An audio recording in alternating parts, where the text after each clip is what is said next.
কষ্টের মাঝেও অনেকে স্বপ্ন দেখে এই কষ্টটুকু কতটুকু পরিবর্তন হয়ে বয়ে আনে এই বিষয়টা কিন্তু চিন্তার বিষয়।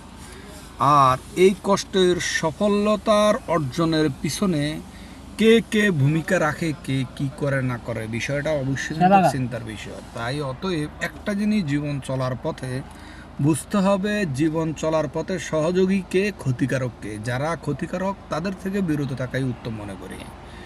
তো এই লোকটার সাথে দীর্ঘদিন চলার পরে দেখতেছি তার মনের পরিস্থিতি যে সে জীবনভর যে কষ্ট করে গেল, কষ্ট করার পরেও তার কিন্তু জীবনের উন্নতি দেখি না। এটার একটাই কারণ, অধিক উদার মনের মানুষ হলে মানুষ তেমন কিছু করতে পারে না। এই লোকটা তেমনই একজন, মানে ওই সিরিয়ালের মধ্যে সেও একজন।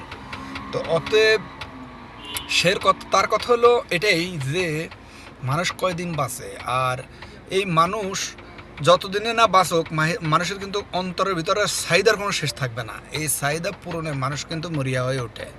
অতএব এই চাহিদার জন্য অনেকে সফল হয়, অনেকে আবার ব্যর্থ হয়। তো এবারে যে হিসাব করতে গেলে বেশিরভাগ লোকে ব্যর্থতার গল্প মানে সবার চোখের আড়ালেই থেকে যায়।